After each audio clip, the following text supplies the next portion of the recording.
Welcome to Soul Sessions. Thank you. Thanks for having me. Of course, you've been killing it for quite some time now, so I'm really excited to be able to sit and chat with you. Thank you. Of course. So, Angel Baby, let's start with that because that's one of those songs that I like to call a first listen obsession. Oh, I I randomly heard it a little bit ago, like on a playlist, and I was like, what am I hearing right now? What is entering my ears?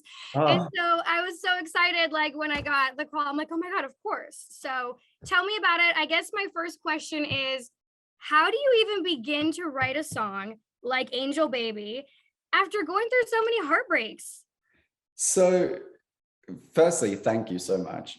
Second of all, I had the same moment because, okay, so normally I write my songs from scratch, right? But, I was in Australia and it was COVID and I couldn't come back to America, and all of the people that I normally write with are all over here. So, my friend, Sarah Hudson, who wrote on Angel Baby, she sent me the song, and I listened and I was like, okay, this is cool, this is cool. And then I heard the chorus and I had the same moment where I was like, first listen obsession. I feel like this chorus has always existed in the universe somehow. And like now it's being offered to me and I can't mess this up. But I also I wanted to write the song, and make it like my story. So I wrote around it, I rewrote the verses, wrote the pre-chorus, wrote the bridge, but I didn't touch the chorus because I was, this is a perfect chorus, like I can't mess this up. And so, yeah, then I'm just like obsessed with it. And I think, it is that thing of like, you mentioned after heartbreak, and that's really what the song is about. It's like, it's that moment where you're on the brink of giving up hope and, you're like, you think you're going to be alone for the rest of your life.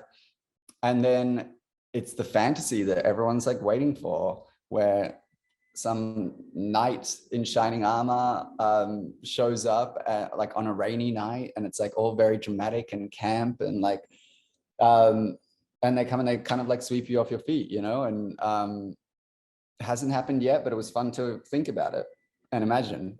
Manifesting it, right? That's what I was doing. I was in the studio like, okay, this will happen now.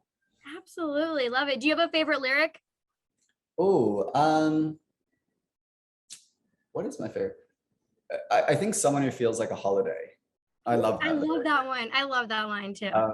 Because that just sounds so nice, like someone who makes you feel like you're relaxed and having a good time, and you're like tanned and kind of like, I don't know, fresh from the sun. That feeling after you've been in the sun and then you go home to the hotel or whatever, or to your house, you shower and you get dressed up for a dinner and you go and you have like a couple of drinks at the dinner. That's what I'm trying to find. I have goosebumps. Yeah, I love it. My favorite line is "Give it my all when I don't even have it." Oh, yeah. That's a problem because I've done that before, and I think a lot of people do. You kind of like give too much of yourself and something's not right, and you're just kind of like giving and giving and giving, and it's a trap. Don't do it. Absolutely. Ultimately, I was like, I have to lean into what this song is giving, which is like, it is giving like, camp, going for it, romance, like, so I thought about trying to fight that and make some sort of like dark video, and ultimately I was like, no, I've got to just like kind of let this be what it is and embrace it. So it's very doting and adoring. Sometimes you just got to get in your feels, Exactly. Yeah. Well, let's take a second to talk about your other new song with Regard and Tate McRae, You. I absolutely love that. We play it all the time on WNCI. How did that come to life? That was another like COVID moment where Tate had the song with Regard sent it to me. I heard it. I didn't tell them that I was like going into the studio because I was like, this is a really, really good song. And I, again, don't want to mess it up. So I don't want to make any promises. And then like, sometimes you go in and something just doesn't work. And I didn't want them to feel bad about like then taking me off the song and all this stuff. So I was like, let me just go work on this in private, figure it out. And then if it sounds good, I'll send it to them. And I recorded it and I was really happy with it, and sent it to them, and we were all excited. And it's been such a crazy journey. And I only just met Tate for the first time like a couple of weeks ago. I've still never met Regard. It was like very much a COVID baby. Definitely. Do you think that you work better like alone sometimes, like to get in your creative mind? Honestly, no. Like, I think, once you find the people that you work well with, Mhm. I find they only bring out the best in you, because you can really communicate openly and say, oh, I'm not crazy about that, or I don't really like that. And it's a two-way street. So when they suggest something, or when I suggest something that one of us thinks is a good idea, then you kind of keep moving on that. And so it just makes everything better, I find. That's awesome. I love it. Tate McRae, I love her. I'm a huge fan. So this is amazing. It's been 7 years since your first EP, Dare to Dream. How have you changed as an artist, and how have you stayed the same? Hmm. Sorry for the trick question. No, it's fine. I think the change is like, there's kind of like a relaxation now that I didn't have before. I think no one can really prepare you for, I can't remember who I was talking about this to the other day. Oh, it was Tove Lo. We were talking about, no one can prepare you for your first album, what that feeling is like, because you care so much and it's all so overwhelming, and everything you're doing doesn't matter if it's like the biggest show you've ever played, or you're playing for a room of 5 people at your record label. The adrenaline rush is the exact same. And so you're just kind of like going all the time, so overwhelmed. And I think with time, you kind of like adjust and you get used to it and you find your feet. And it helps you move through the world a little bit more kind of confidently and with a bit more ease. And you actually get to enjoy the process a little bit more, I'm finding at least. So, I think that's changed. I feel a lot more kind of like relaxed, and I'm having a lot more fun, which is nice. As for what stayed the same, I still kind of just believe that people are smart and that they can feel when something is genuine and when it's not. And so it's always been about, being honest and people responding to that, And so that's still there. I try my very, very best to make sure, like, I'm never treating anyone like an idiot. I'm like, I want to make music that makes people excited, and that's like, it kind of just feels real. Yeah. I love that. Very authentic. So this is absolutely huge. You were just part of the Fenty Fashion Show. What? And I have to say, you just were everything. You were fierce. You were hot. You were fabulous. That reel that you posted on your Instagram last night, I was like, Thank you. I mean, come on. Was that your first runway show? It was my second runway show, but it's been a long. I'm not that tall. I'm 5'10", so I don't really belong on a runway, I don't think. But But that's no, the whole, yeah, that's what Rihanna does, Yeah. that's the concept, I guess, behind the show. And it was cool because I got to kind of feel that in real life. It was like, I think things that I normally would have been worried about, it's like I've had a weird relationship with my body over time, and stuff that I think I would have felt a little nervous about or uncomfortable with, it all kind of vanishes in that space, because I was watching everyone around me. I was looking around, I was like, everyone looks so hot. And not only do they look so hot, but like, I can tell that they're feeling hot. Like, everyone was feeling themselves. And I'm like, as you should, like 100%, you're all like amazing. And so I was like, okay, you know what? This show is about kind of like granting yourself that as well, and being like, you know what? No, like, cool. I'm going to enjoy this moment for a second, And so it was fun. It was cool. And I felt great in the end. It was nice. Oh my gosh, I loved it. How did you get your looks and everything prepared? Like, what's the process of being on a runway? It was crazy. I mean, you get there a good few hours before, and it's like haircut and makeup, and Priscilla did my makeup, who is like Rihanna's makeup artist. So I was like asking her a million questions. That in itself, right, is crazy. I know, I was freaking out because I've like watched her on YouTube and whatever.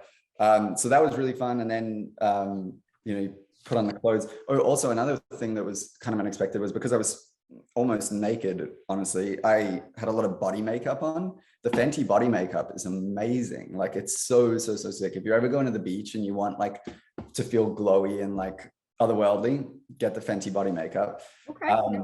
And so, yeah, I was like slathered in this stuff, and it was just a really fun night. It was great. I think we finished filming at like 2 a.m. or something like that. Oh my gosh, I love it. And that's on Amazon Prime right now. So if anyone missed it, they can catch it there. Exactly.